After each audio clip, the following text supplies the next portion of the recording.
এসো কোরআনের আঙিনায়, এসো শান্তির মোহনায়। এইগুলোকে বলা হয় মুরাক্কাব হরফ। মুরাক্কাব যে অক্ষরগুলোকে এক অক্ষরের সাথে আর এক অক্ষর যুক্ত করে লেখা যায়, এই হরফগুলোকে বলা হয় মুরাক্কাব হরফ। মুরাক্কাব হরফ আমরা পাচ্ছি কয়টি? 22টি। আমরা দুইটা নকশা দিয়ে 22টি হরফকে চিনতে পেরেছি কি? আমরা পিছনের পড়াগুলোকে রিভাইজ দিচ্ছি, আমরা কিন্তু নতুন করে পড়তেছি না। আমাদের এর ভিতরে কারো কোনো প্রশ্ন আছে যে আমি এটা বুঝতে পারিনি, অক্ষরটা চিনতে পারতেছি না, এরকম? যাক, আলহামদুলিল্লাহ। এরপরে আছে 7টা হরফ, যে হরফগুলোকে বলা হয় গায়রে মুরাক্কাব, মানে জড়িয়ে পেঁচিয়ে লেখা যায় না। অর্থাৎ এই হরফগুলোর পরে কোনো হরফ যুক্ত হয় না, আগে হয় পরে যুক্ত হয় না। বা আলিফ যদি আমরা লিখি তাহলে বা এর সাথে আলিফ যুক্ত করা সম্ভব, কিন্তু আলিফ বা যদি লিখতে বলা হয় তাহলে আলিফ আর বা স্বতন্ত্র হয়ে যায়, আলিফের সাথে বা যুক্ত করা যাচ্ছে না। যদি আলিফের সাথে বা যুক্ত করে দেয় তাহলে আলিফটার মান তখন আলিফ থাকে না, হয়ে যাচ্ছে লাম। তাহলে বোঝা গেল যে হরফগুলোর পরে কোনো অক্ষর যুক্ত করা যায় না, এই হরফগুলোকে বলা হয় গায়রে মুরাক্কাব হরফ। এরকম আছে 7টি। কয়টি? এই 7টি হরফ হচ্ছে আলিফ, দাল, জাল, র, ঝা, ওয়াও, হামজা। মুরাক্কাব হরফের ভিতরে এই হরফগুলোকে চিনতে গেলে আমাদের হরফের মাথাগুলো চিনতে হয়। কি চিনতে হয়? মাথাগুলো চিনে রাখাই জরুরি। কোরআনের ভেতরে আমরা জড়িয়ে পেঁচিয়ে যখন লেখা দেখি তখন পূর্ণ হরফে লেখা পাচ্ছি শুধু একটা জায়গায়। একটা শব্দ লিখতে গেলে শব্দকে 3টা ভাগ করা যায়। একটা হচ্ছে শব্দের প্রথমের অক্ষর, শব্দের মাঝের অক্ষর, শব্দের শেষের অক্ষরে পাওয়া যায় পূর্ণরূপী অক্ষর, কিন্তু শব্দের প্রথমে কিংবা মাঝে পূর্ণরূপী অক্ষর কিন্তু পাওয়া যাচ্ছে না। যেমন একটা কফ, এটা হচ্ছে পূর্ণরূপ। কফ যদি 3টা ভাগ করি, মুরাক্কাব করি আমরা, তাহলে শব্দের প্রথমে কফ আসছে দেখেন অর্ধেকটা, অর্থাৎ এই কফের অর্ধেক কেটে নেওয়া হয়েছে। শব্দের মাঝেরটাও কিন্তু অর্ধেকটা, শেষেরটা পাচ্ছি পূর্ণরূপী, ফুলরূপী। তাহলে আমাদের মাথাগুলোকে চিনতে হবে। এটাই ছিল আমাদের মুরাক্কাব অক্ষরের বিশেষত্ব। এরপরে যে পড়াটা আমরা পড়াইছিলাম সেটা হচ্ছে ইস্তিলা। ইস্তিলা অর্থ কি? মোটা করে পড়া। অক্ষর কি গায়ে গতরে মোটা? উচ্চারণের ক্ষেত্রে মোটা, মুখটাকে গোল করে উচ্চারণ করতে হয়। এর বিশেষত্ব হচ্ছে এই হরফগুলোর সাথে জবর সমান আকার হয় না। যেমন বাংলায় যদি আমরা, এই আরবিতে যদি আমরা বা লিখি তাহলে বাংলায় লিখতে হয় ব। বা এর সাথে যদি জবর দেই তাহলে বার সাথে কি দেব? আকার। জবর সমান জের সমান পেশ সমান আ ই উ। এখানেই পড়া শেষ। আ ই উ, এই 3টা কার নিয়ে আমাদের বানান। তো এই আকারগুলো এই কয়টা হরফে আকার আসে না।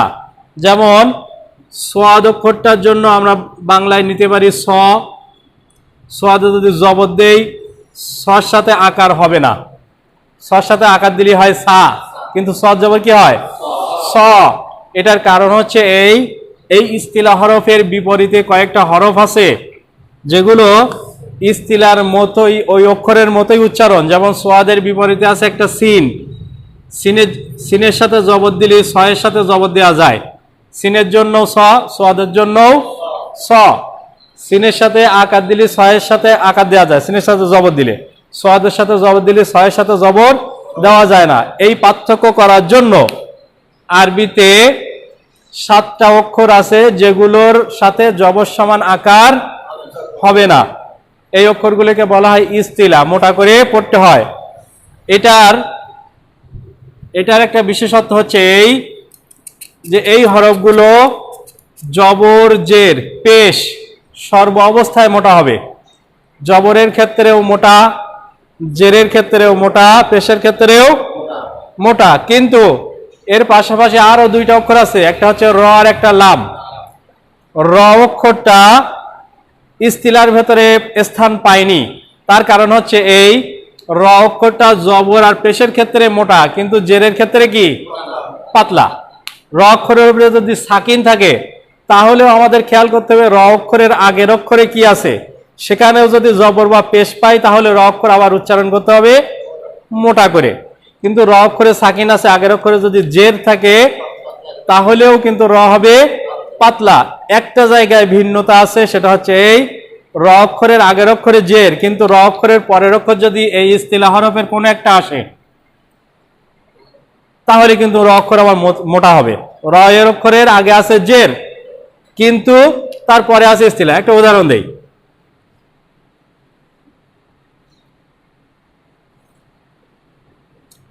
কফ রজের কির যদি বলি তাহলে পাতলা হয়ে গেল, এটা হবে কফ রজের কির, কির, মুখটা গোল হবে, মোটা হবে। তার কারণ হচ্ছে এই র অক্ষরের আগে জের থাকলে কথা ছিল পাতলা হওয়ার, কিন্তু র অক্ষরের পরে আবার আসছে ইস্তিলার হরফ। কিসের হরফ? ত। ত ইস্তিলার হরফ আছে না, সোয়াদ ত জ কফ গইন খ। ইস্তিলার হরফের কোনো একটা যদি র অক্ষরের পরে অক্ষর হিসেবে আসে তাহলে আমরা র কে আবার মোটা করেই পড়ব। সেক্ষেত্রে উচ্চারণ হবে কির তসুন, এটা হচ্ছে ইস্তিলা। আর র অক্ষরের পরে বাকি আছে লাম।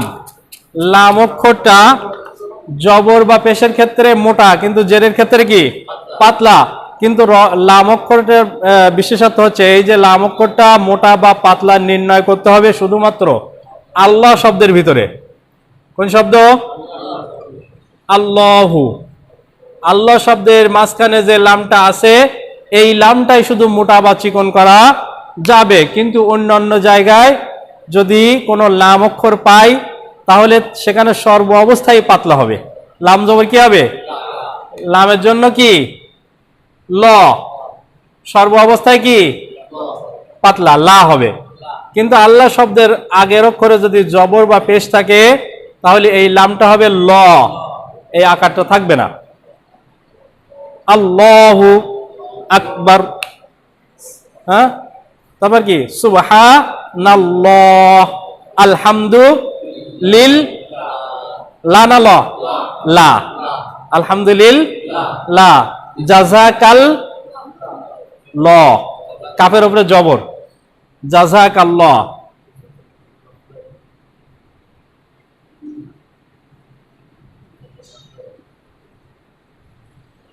কাফের উপরে জবর আছে তাহলে কি হবে? ল হবে।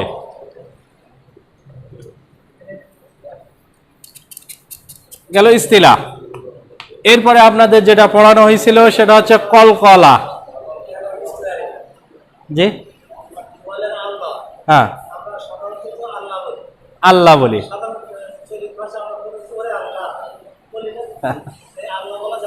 না, আল্লাহ বলা যাবে না, আল্লাহ। কারণ আল্লাহ শব্দটা আমরা যে লামটা মানে মার্ক করতেছি সেটা হচ্ছে দ্বিতীয় লাম।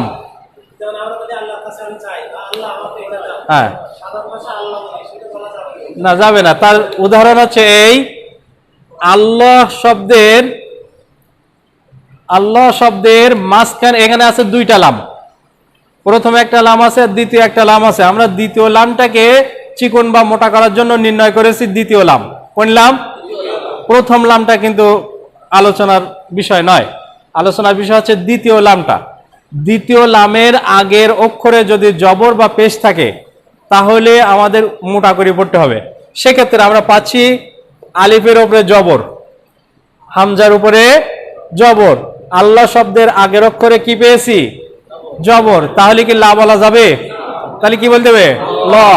যদি আমরা আল্লাহর কাছে কোনো কিছু চাই, আমরা সাধারণত এরকম বলি যে আমরা আল্লাহর কাছে চাই, আল্লাহর কাছে না, আল্লাহর কাছে চাই, আল্লাহর কাছে চাই, তখন আমরা কিন্তু আল্লাহ বলবো, আল্লাহ বলবো না।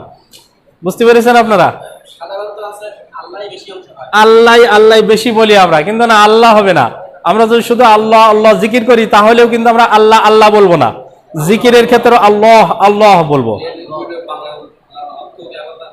হ্যাঁ, অর্থ ঘুরে যাবে। আল্লাহ আর আল্লাহ অর্থ কিন্তু ঘুরে যাবে।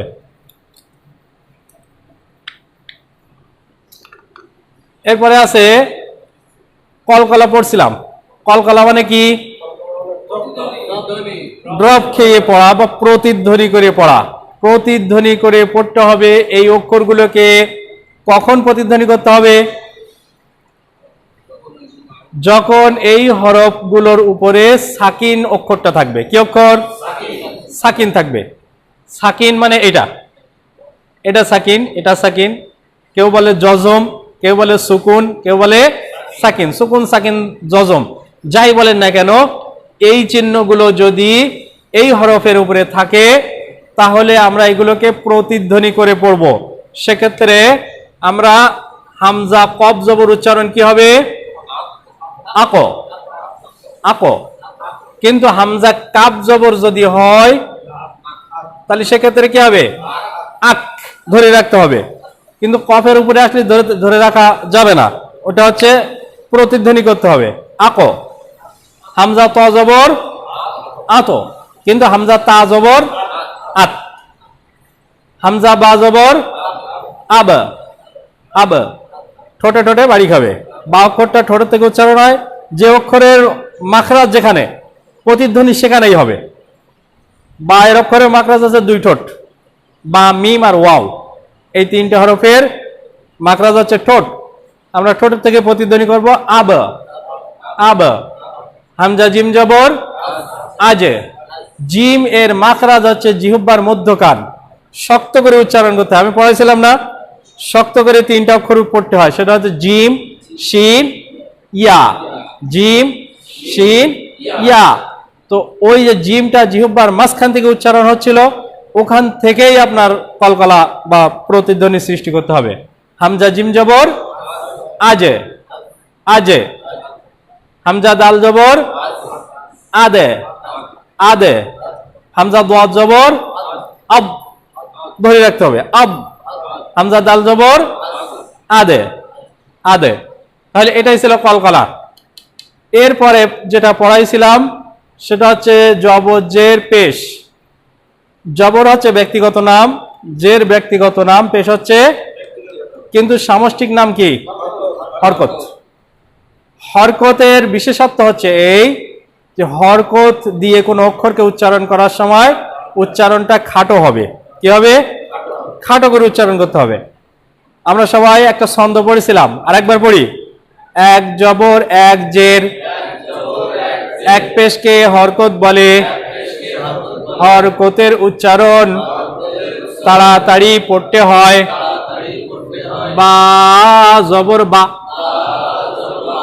বা অক্ষরটা উচ্চারণ করলাম বা লম্বা করে, কিন্তু যেই জবর খাটালাম সেই খাটো হয়ে গেল। বা জবর বা, বা আবার লম্বা করে বললাম কেন? সেটার একটা ব্যাখ্যা দিয়েছিলাম প্রথম দিন, মনে আছে? আলিফ থেকে ইয়া পর্যন্ত প্রত্যেকটা অক্ষরকে বিশ্লেষণ করা যায়, প্রত্যেকটা অক্ষরকে বানান করা যায়। আলিফ, আলিফ লাম ফা, এই সমন্বয় হচ্ছে আলিফ। বা বানান করতে গেলে বা এর সাথে একটা আলিফ থাকে, বা আলিফ আর একটা জবর দিয়ে এটা বানান করতে হয়, বা আলিফ জবর বা। মাদের ক্ষেত্রে বা উচ্চারণ করতে গেলে বা লম্বাই হয়, বানানের ক্ষেত্রে বা লম্বাই হয়, কিন্তু যখন ওর মাথায় হরকত লাগাবো তখন ওটা হয়ে যাবে কি? খাটো। বা জবর বা, তা জবর তা, খাটো হয়ে যাবে। এরপরে পড়ছিলাম খাড়া জবর, খারাজের উল্টা পেশ। আমরা বলছিলাম জবর যদি কোনাকুনি থাকে তাহলে টান হবে না, জবর যদি খাড়াখাড়ি থাকে তাহলে টেনে টেনে পড়তে হবে। কতটা টেনতে হবে? এক আলিফ। এক আলিফটাকে বিশ্লেষণ করতে গেলে যেটা করা যায় সেটা হচ্ছে একটা বা উচ্চারণ করতে গেলে তার পাশাপাশি আরেকটা বা উচ্চারণ করলাম, দুটো বা। এই দুটোকে একত্রিত করলে যতটুকু সময় লাগে এতটুকুই হচ্ছে এক আলিফ। যেমন বা জবর বা, বা বা বা বা বা বা বা বা। দুটো বাকে একত্রিত করলে যতটুকু লম্বা হয় এতটুকুই হচ্ছে এক আলিফ। বা বা বা, খুব বেশি লম্বা করে টানা যাবে না। এটাই হচ্ছে এক আলিফ পরিমাণ। তাহলে খাড়া জবর খাড়াজের উল্টা পেশ পাইলে আমরা কতটুকু টানবো? এক আলিফ পরিমাণ। জবরটা যদি খাড়া না হয়ে যদি কোনাকুনি থাকে তাহলে কি করব? খাটো করে পড়বো। তাহলে এটার বিশেষত্ব হচ্ছে এক আলিফ পরিমাণ টানা, আর এর বিশেষত্ব হচ্ছে এটা হচ্ছে খাটো করে উচ্চারণ করা। এবার আছে দুই জবর দুই জের দুই পেশ। আমি তো সব পুরাতন পড়াচ্ছি নাকি? দুই জবর ব্যক্তিগত নাম, কিন্তু সামষ্টিক একটা নাম হচ্ছে কি? তানউইন। কি নাম? বিনো না ভিনো না, উইন, তানউইন। তানউইনের বিশেষত্ব হচ্ছে এর ভেতরে একটা নুন লুকায়িত থাকে, নুন সাকিন। কি থাকে? নুন সাকিন। যেমন বা দুই জবর বা, নুন জবর বা, বা একটা জবর একটা জবর, আর একটা জবরের জন্য একটা নুন সাকিন। তাহলে দুই জবর দুই জের দুই পেশের ভিতরে একটা নুন সাকিন লুকায়িত থাকে। উচ্চারণ করার সময় আকারের সাথে একটা দৈন্তান্ন লাগাই দিলে হয়ে গেল। এপাশে যে অক্ষর দেবেন তাই হবে। জিম দিলি জান, বা দিলি বান, হা দিলে হান। এভাবে করে আমরা তানবিনের উচ্চারণ করতে পারি। এরপরে যেটা পড়া ছিল সেটা হচ্ছে হরফের উপরে মাথা বাঁকা চিহ্নগুলোকে সাকিন বলে। আমার সাথে বলেন, হরফের উপরে মাথা বাঁকা চিহ্নগুলিকে সাকিন বলে। সাকিনওয়ালা হরফকে, সাকিনওয়ালা বলতে কি বোঝায়?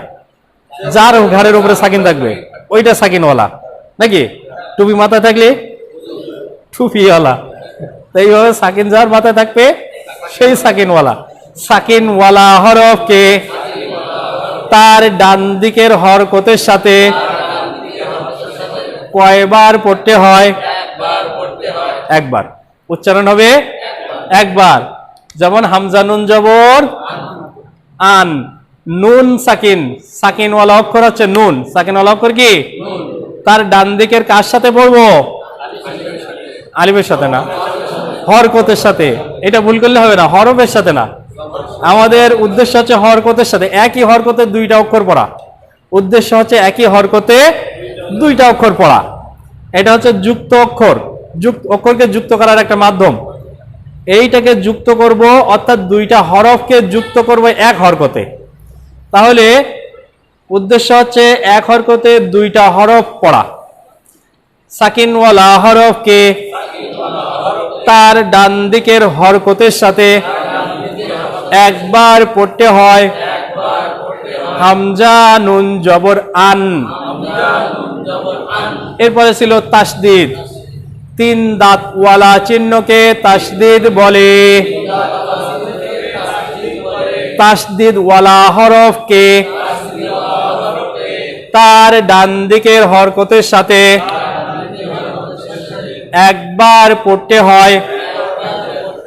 পড়েন একবার, হামজা নুন জবর আন। এটা তাসদিদের কাজ মিটে গেল, তাসদিদের কাজ শেষ। কিন্তু তাসদিদ যেখানে থাকবে সেখানে অবশ্যই একটা জের জবর পেশ থাকবে, অথবা দুই জবর দুই জের দুই পেশ থাকবেই। এবার উদ্দেশ্য হচ্ছে নিজের হরকতের সাথে পড়া। নিজের হরকতের সাথে একবার পড়তেই হবে। হ্যাঁ, ডান দিকের হরকতের সাথে একবার পড়বো, আর নিজ হরকতের সাথে একবার পড়বো। কাকে? তাসদিদকে না, তাসদিদ ওয়ালা হরফকে। তাহলে তাসদিদ ওয়ালা হরফ আছে নুন। কি আছে? তাসদিদ ওয়ালা হরফকে, নুনকে কয়বার পড়বো?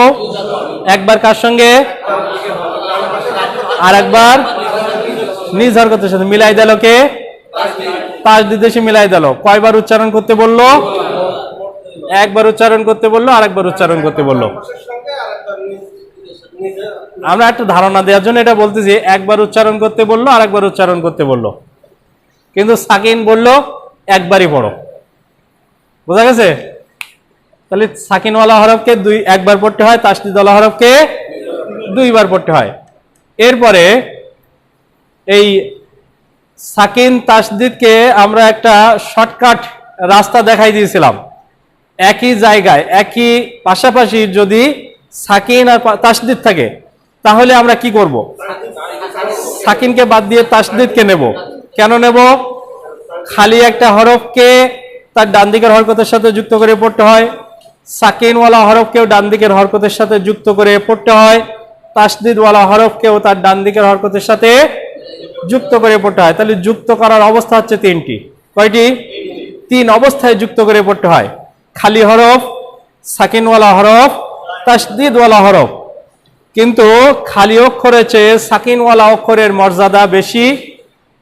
সাকিনওয়ালা হরফের থেকে তাসদিদওয়ালা হরফের মর্যাদা বেশি হওয়ার কারণে খালিটাকে বাদ দিয়ে সাকিনটাকে যুক্ত করে পড়তে হবে। এটার উদাহরণ আমি দিয়েছিলাম।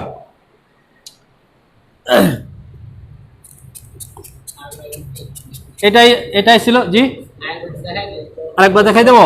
আল্লাহু শব্দের মধ্যে একটা আছে, এখানে লাম আছে খালি। খালি অক্ষরকে জবরের সাথে যুক্ত না করে তাসদিদওয়ালা হরফকে যুক্ত করেছি, লামটা বাদ গেছে, মাঝখানে এই লামটা বাদ পড়ে গেছে।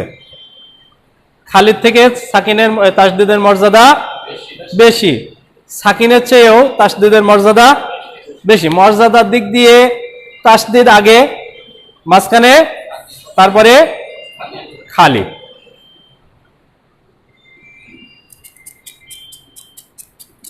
আজকে যেটা পড়ব সেটা হচ্ছে এক জবর এক জের এক পেশকে কি বলে?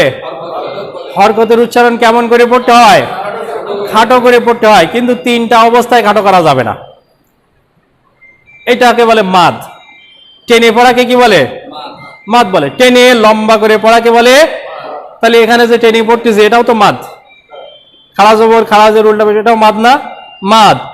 আবার হরকতকে তিনটা জায়গায় টানা জায়েজ আছে বা টানতে হবে। এই তিনটা জায়গা কি?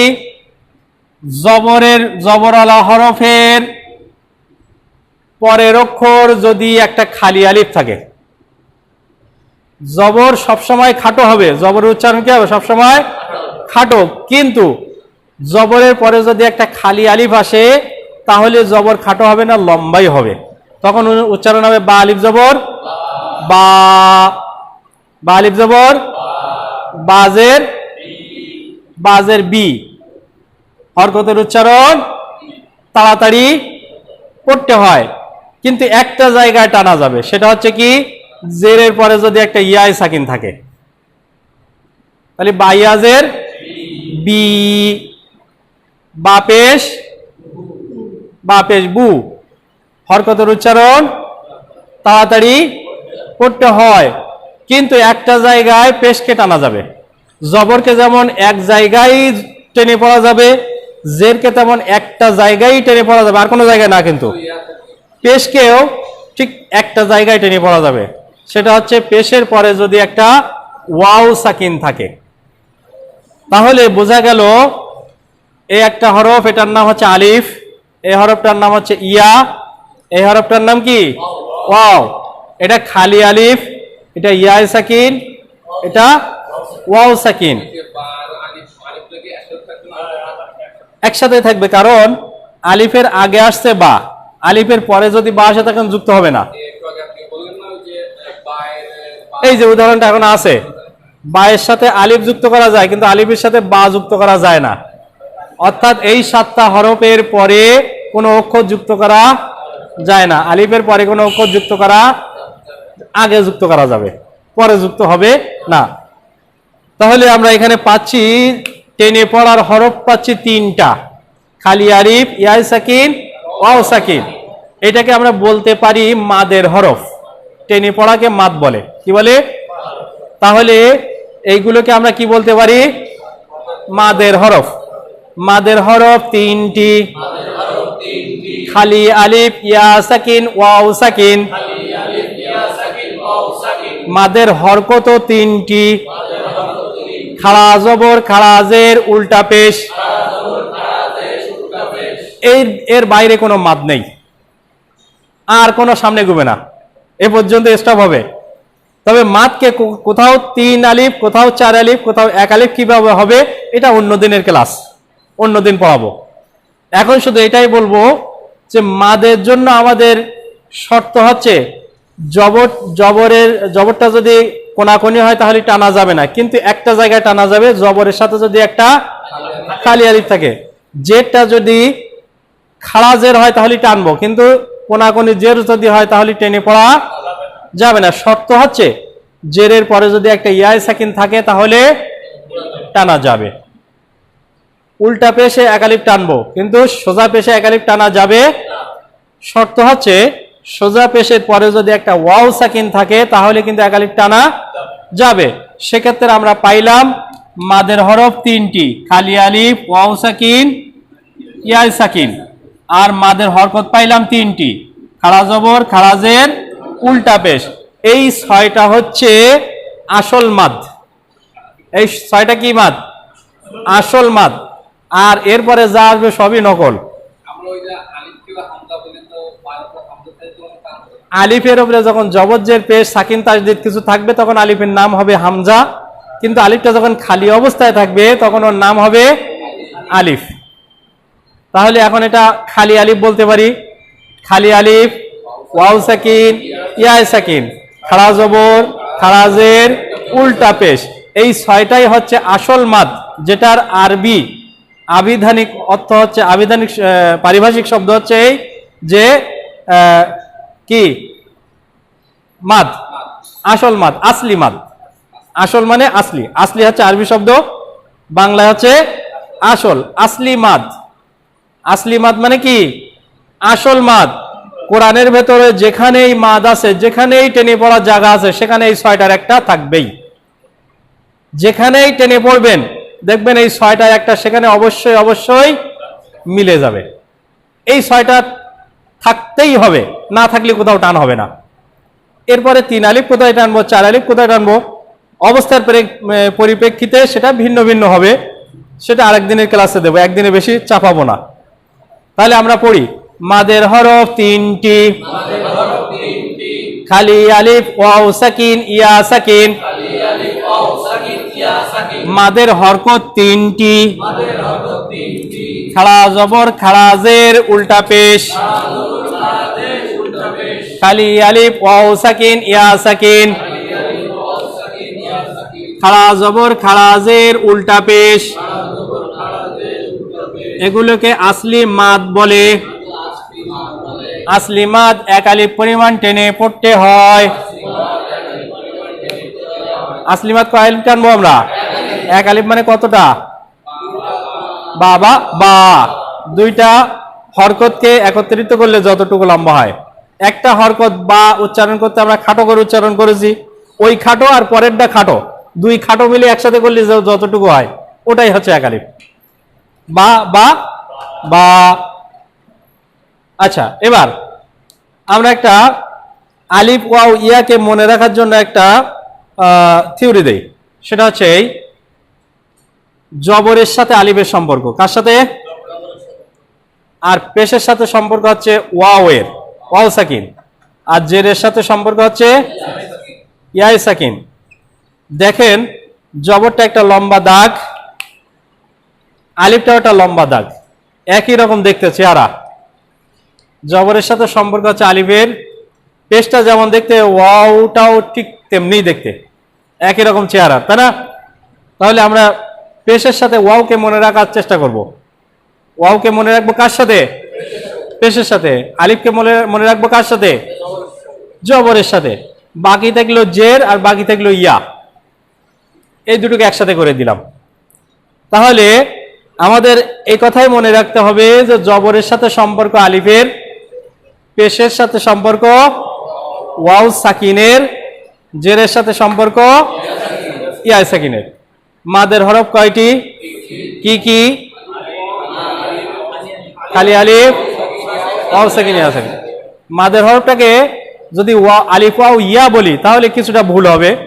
আলিফ ওয়াও ইয়া যদি বলেন, খালি ওয়াও যখন থাকবে তখন মাদ হবে না, ওয়াওয়ের উপরে সাকিন থাকা লাগবে। তাহলে ওয়াও সাকিন সহ মাদ, মাদের হরফটা ওয়াও সাকিন সহ, মাদের হরফটা ইয়া সাকিন সহ। তাহলে আমরা বলবো খালি আলিফ, ওয়াও সাকিন, ইয়া সাকিন, তিনটা হচ্ছে মাদের হরফ। আর মাদের হরকত কয়টি? কি কি? সাধারণ হরকত কয়টি? কি কি? এই জবরজের পেশকে কেমন উচ্চারণ করতে হয়? তাড়াতাড়ি। জবরজের পেশটা যদি আড়াআড়ি না হয়, খাড়াখাড়ি হয়, একালিপ টেনে পড়বো। জবরজের পেশকে তাড়াতাড়ি না পড়ে লম্বা করে পড়া যাবে কোন ক্ষেত্রে? জবরের পরে একটা কি থাকা লাগবে? জবরের সাথে সম্পর্ক কার? কালি আলিফের। পেশের সাথে কি থাকলে আমরা লম্বা করব? পেশের সাথে ওয়াওয়ের সম্পর্ক। এই সম্পর্কটা মনে রাখতে হবে। পেশের সাথে সম্পর্ক কার? পেশের সাথে ওয়াও সাকিন যদি থাকে তাহলে পেশকে টেনে পড়বো। আর জেরের সাথে কি থাকলে টানবো? ইয়া সাকিন। এটাই হচ্ছে মূল আজকে পর্যন্ত আমাদের পড়া। এবার এই পড়ার উপরে যা আছে এর উপরে মস্ক করাই দিচ্ছেন আমাদের হাফেজ সাহেব, তিনি আপনাদের মস্ক করাচ্ছেন। আবু সাইদ।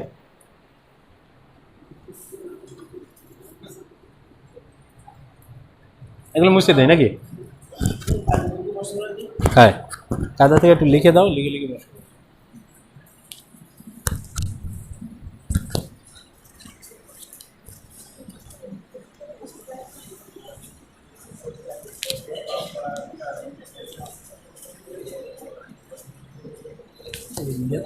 এই কায়দা থেকে মশা করে দিই না, দেখতে হবে না সবাই। নালি দিয়ে দেবো সব। না, এই যে যে আছে না, একটু পড়াই দাও। 14, 15, 16, 20টা ছিল। এই হাইয়াজের হি, তারপরে তার দ, ও দুটো তিনটে একসাথে বলছেন। আসসালামু আলাইকুম, আপনার সবাই ভালো আছেন?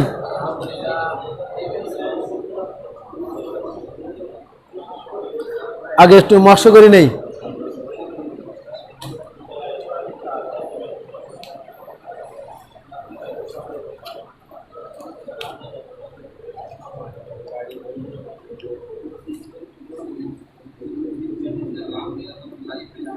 কালি নেই।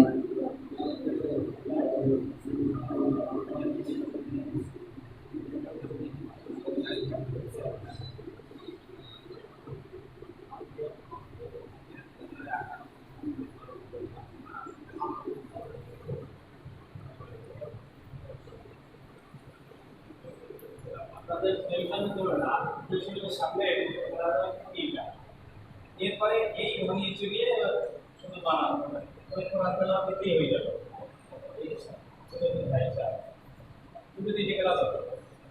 মাছগুলো মাছ ধরা আর মনে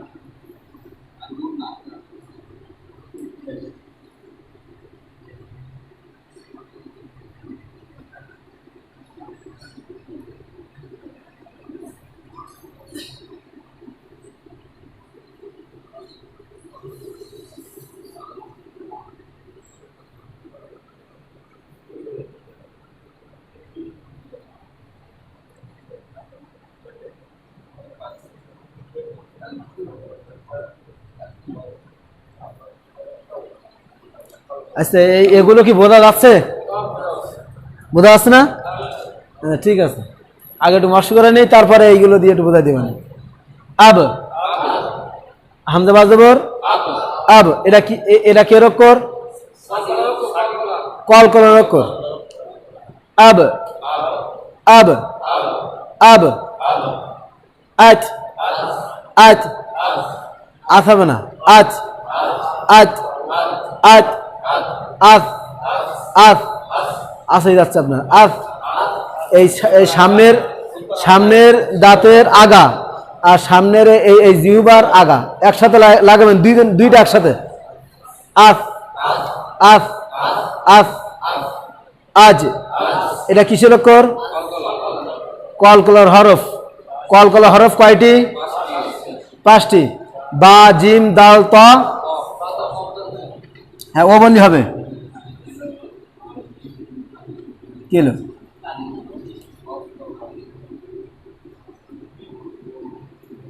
কালি নেই। যাই হোক, বা, জিম, দাল, ত, কফ, এই 5টি কিসের অক্ষর? কল করা হরফ। আচ্ছা, তাহলে এটা কি হবে? আজ। এটা কি হবে? আজ। তাহলে এটা কি হবে? আখ। আখ আখ। হলকের মাঝখান হইতে আইন হা হলকের শেষ ভাগ হইতে গইন খ, এই খ উচ্চারণ হবে এই হলকের শেষ ভাগ হইতে গইন এই সেই ক্ষয়, ঠিক আছে। যাক, আচ্ছা এটা কি লিখছি সবাই বলেন, সবাই বলেন এটা কি লিখছি? 4 অক্ষর বিশিষ্ট লিখেছি, বলেন এটা কি অক্ষর? এটা কাপ। হ্যাঁ, এটা তারপর এটা কি অক্ষর? লাম। তারপর একটা কফ, 2 নক্তওয়ালা কফ। এটা কিসের অক্ষর? কল কল হরফ, মনে রাখতে হবে। আর তারপর একটা লাম। তাহলে এই একসাথে কি হবে? কল, এই কল কুল, কল কুল কুল। হ্যাঁ, ঠিক আছে। তারপর একটা তুল। এটা কিসের অক্ষর? এটা কিসের অক্ষর? হ্যাঁ, ঠিক আছে। তাহলে এটা কি হবে? তুল। আচ্ছা, তবে একটা সাল, সাল। আচ্ছা, তবে একটা তাহলে কি হবে? নুন নুনজের নিন।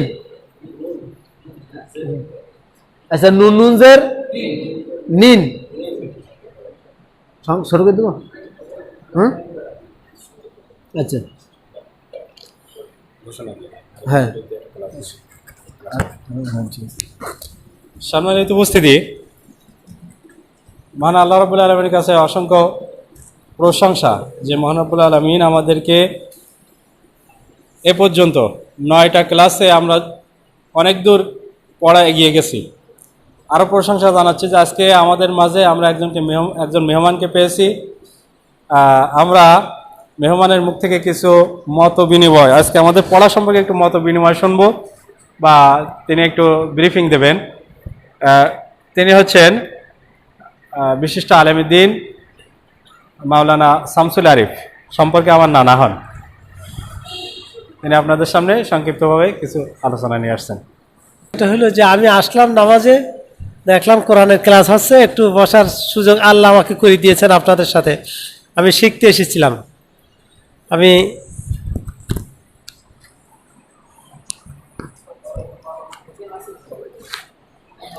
আমি শিখতে এসেছিলাম।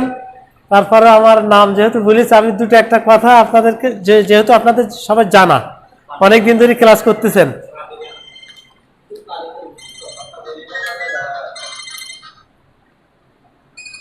রঙের লোক, তাই না? কেউ পরিষ্কার সাদা, কেউ লালচে সাদা, কেউ কালো, আবার কেউ শ্যামলা।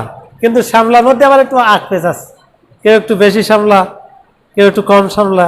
তো এই পার্থক্য বোঝা যাবে সবচেয়ে কিভাবে? যে কয়েকজনের রঙের আমি পার্থক্য করতে চাই, তাদেরকে যদি আমি পাশাপাশি এনে রাখি, তাহলে বোঝা যাবে এই লোকটা বেশি শ্যামলা, এই লোকটা একটু গাঢ় শ্যামলা, এইটা বাদামি শ্যামলা, এই বলা যায় না? তাহলে পাশাপাশি আনতে হয়।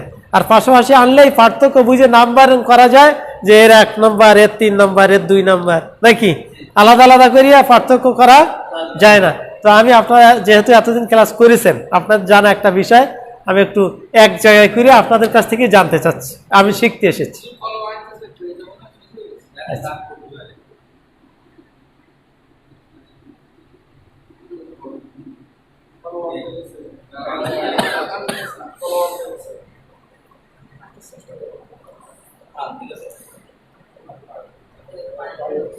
থাক নাই থাক।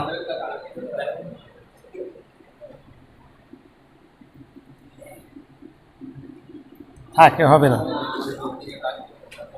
আসুক। আচ্ছা, তার আগে বসে না দেখি কথা বলি। আমরা কোরআন শিখবো কেন?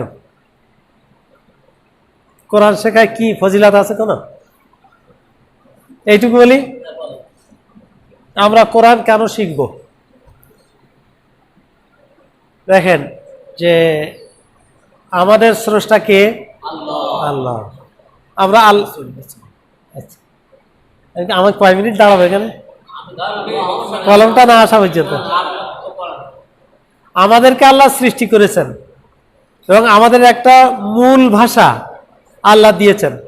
আর রহমান আল্লামাল কোরআন খালাকাল ইনসানা আল্লামাহুল বায়ান। তিনি আমাদেরকে ভাষা শিক্ষা দিয়েছেন, হ্যাঁ, আবার কোরআন শিক্ষা দিয়েছেন। কোরআনের ভাষা আর আল্লাহ রাব্বুল আলামিনের বক্তব্য, রাসূল সাল্লাল্লাহু আলাইহি ওয়াসাল্লাম বলতেছেন যে তোমরা যদি আল্লাহর সাথে কথা বলতে চাও তাহলে নামাজ পড়ো, সেজদা দাও। আর যদি তোমরা চাও যে আল্লাহ তোমাদের সাথে কথা বলুক তাহলে তোমরা কোরআন পড়ো। তাহলে আমি যদি আল্লাহর সাথে কথা বলতে চাই আমাকে কি করতে হবে?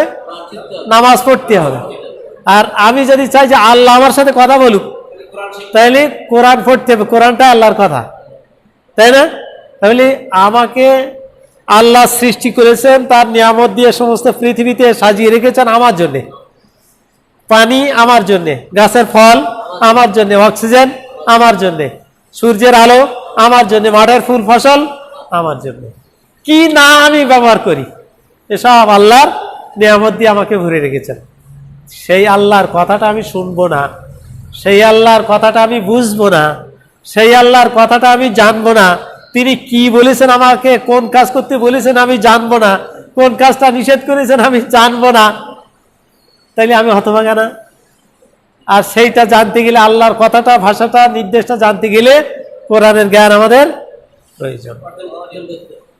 পৃথিবীতে যত আমল আমরা করি সব আমলের বড় আমল, সব ফরজের বড় ফরজ, মুমিনের 1 নম্বর কাজ আল্লাহর প্রথম অর্ডার পালন করা। আল্লাহ আমাকে সৃষ্টির পরে প্রথম যে অর্ডারটা দিয়েছেন, মুমিনের 1 নম্বর কাজ আল্লাহর 1 নম্বর অর্ডারটা পালন করা, তাই না? প্রথমে আল্লাহর কি অর্ডার ছিল? সূরা আলাকের প্রথম 5টা আয়াতের প্রথমেই কি? ইকরা বিইসমি রাব্বিকাল্লাযী খালাক, ইকরা পড়ো। এই পড়া 2 প্রকার। কয় প্রকার? কি কি? একটা হলো বুঝে পড়া, আর একটা না বুঝে পড়া। আমরা আরবি পড়তে পারি কিন্তু অর্থ বুঝি না, তাহলে পড়া একরকম আর বুঝে পড়া আরেক রকম। আল্লাহ রাব্বুল আলামিন বলতেছেন যে আমার কথাটা তোমাকে বুঝতে হবে, শুধু পড়ে গেলে হবে না, বুঝতে হবে যে আমি তোমাকে কি বললাম, তোমার কাজটা কি। এই কাজটা যদি তুমি না বোঝো তাহলে তুমি আমার কাছ থেকে জান্নাত পাবে না। আমি তোমাকে তো ক্ষমা করতে পারবো না, আমি তো ওসিলা খুঁজবো। তাহলে আমার কথাটা বোঝো, কোন কোন গোনায় আমি ক্ষমা করি আর কোন কোন গোনাগুলো ক্ষমা করি না, আমি তো কোরআনে বলে দিয়েছি। তোমরা সেটা জেনে বুঝে সেইগুলো বাদ দাও নাকি? তাহলে কোরআনের ভাষা বুঝতে হলে, আল্লাহর সাথে আমার সম্পর্ক বৃদ্ধি করার জন্যে আল্লাহর প্রথম অর্ডারটাই আমার পালন করতে হবে, সেইটা হচ্ছে কোরআন পড়া, তাই না? তাহলে আপনারা যে কাজে আছেন এই কাজটা কি? আপনাদের মানে ইমানদারের 1 নম্বর কাজ। আর 1 নম্বর কাজটাই সব ফরজের চেয়ে গুরুত্বপূর্ণ ফরজ, বড় ফরজ। আর যে কাজটা সব ফরজের বড় ফরজ হয় সেই কাজটা সব সওয়াবের বড় সওয়াব। তাহলে আপনারা বড় একটা কাজের মধ্যে আছেন। কোথায় গেছেন বলেন? তাহলে এই দৃষ্টিকোণ দিয়ে কি কোরআন পড়া দরকার কিনা? কারণ আল্লাহ আমাকে বলতেছেন আমি কোরআন বুঝি না। আর কোরআন বুঝতে গেলে যেভাবে পড়তে হয় সেটা হচ্ছে তাজবিদ সহকারে না পড়লে অর্থ পাল্টে যায়। আমরা এর আগে হয়তো বা শুনেছি আলহামদুলিল্লাহি রাব্বিল আলামিন। আলহামদু, এই হাটা যদি গোল হা দিয়ে পড়ি আলহামদু, তখন অর্থ কি হবে? সমস্ত নোংরামি ঘৃণা আল্লাহর জন্য। ইযা জাআ নাসরুল্লাহ, যখন আল্লাহর পক্ষ থেকে সাহায্য আসবে। ওখানে নাস সাদ উচ্চারণ না করি আমরা যদি নাসরুল্লাহ পড়ি, সিন উচ্চারণ করি, তখন এর অর্থ হবে শকুন। আল্লাহর পক্ষ থেকে সাহায্য যখন আসবে, এই সাহায্যের বদলে অর্থ হবে আল্লাহর পক্ষ থেকে যখন শকুন আসবে। তাহলে অর্থের পরিবর্তন না? তাহলে কোরআনের এই ভাষাটা বুঝতে গেলে আমাদের সহি শুদ্ধ তাজবিদ সহকারে পড়তে হবে। এখন আমি একটু পাশাপাশি করি, রঙের পার্থক্যটা বুঝে নেই, কার কত মার্ক দেয়া যায়।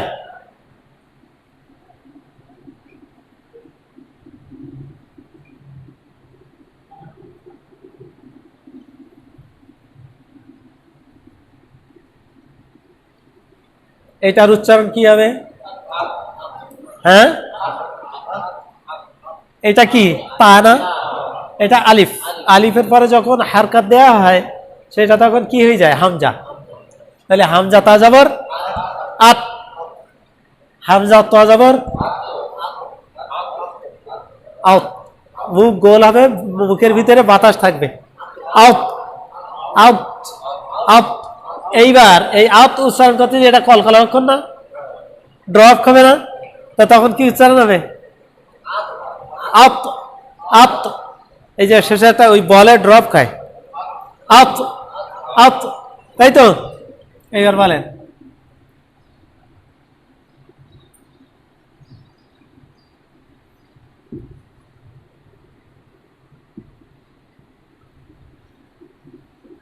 এটা কি?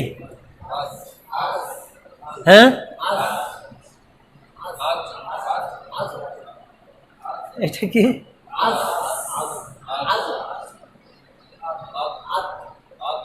জাল উচ্চারণ, জাল উচ্চারণ শক্ত হবে না নরম হবে? জালটা নরম হবে, জিমটা এইটা কেন এটা নরম হবে কেন? হ্যাঁ, তাই এটা ঝাঁকি নরম হয়, নরম অক্ষর আলাদা আলাদা না?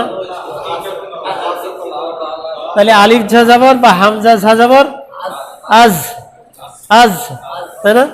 এটা আজ, আজ, জিম ড্রপ খাবে, আবার শক্ত উচ্চারণ হবে। তাহলে আজ দেখেন আমার পার্থক্য হচ্ছে কিনা। আলিফ ঝা যাবর আজ, আজ, আলিফ জিম যাবর আজ, আর এটা আলিফ জাল যাবর আল, আল। এই জাল উচ্চারণ নরম হবে, আল।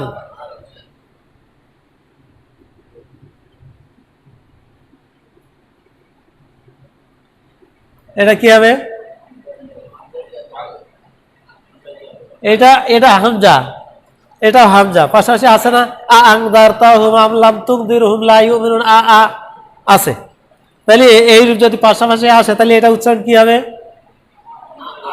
হামজা, হামজা জবর আ, আ। এখানে কোনো টান টান কিছু হবে না, আ। আর এই হামজা আইন জবর, আইন আগে আসলে হবে না, এটা আগে হামজা আছে না? আ, আ, আ, আ, তাই না?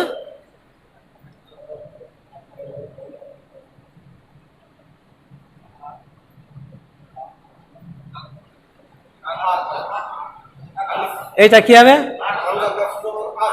বাংলা আক, আক, আক, সাধারণভাবে আক। এতে কোনো কারিসীমা দেখাতে হবে না। হামজা কাপ জবর আক। আর এইটা আক, আক, আক, কলকলা অক্ষর না? তাহলে এই তো আপনাদের প্রায় শেষ হয়ে গেছে, ডাস্টার কই?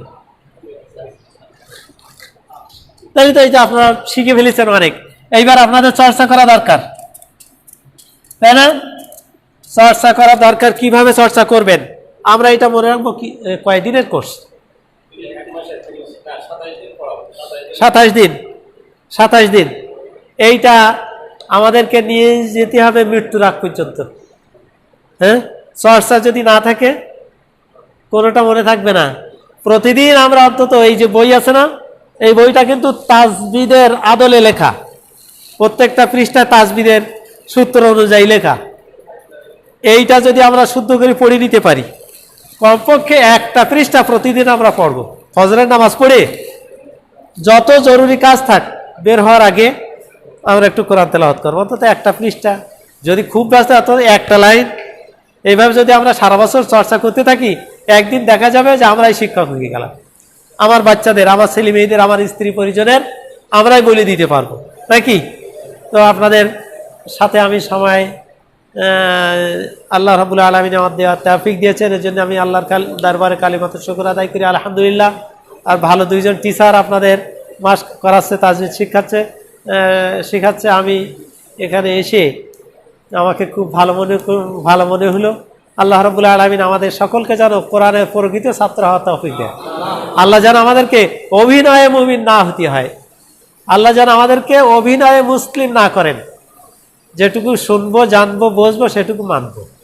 হ্যাঁ, অভিনয়ে যেন আমরা মুসলমান না হই। আল্লাহ রাব্বুল আলামিন আমাদের সকলকে কবুল করুন, আমিন। ওয়া মা আলাইনা। আমাদের বিগত ক্লাসগুলোর উপরে সুন্দর এবং বাস্তব কিছু উদাহরণ দিয়ে আপনাদেরকে বোঝানোর চেষ্টা করছিলেন বিশিষ্ট আলেমে দ্বীন আমাদের ওস্তাদ মাওলানা শামসুল আরিফ। সাহেব। তো আমাদের সময় প্রায় শেষ পথে চলে আসছে মানে কি পার হয়ে গেছে, সময় পার হয়ে গেছে। এখন নাম ডাকার পালা। হ্যাঁ আসেন, চলো এসো কোরআনের আঙিনায়, এসো শান্তির মোহনায়, এসো কোরআনের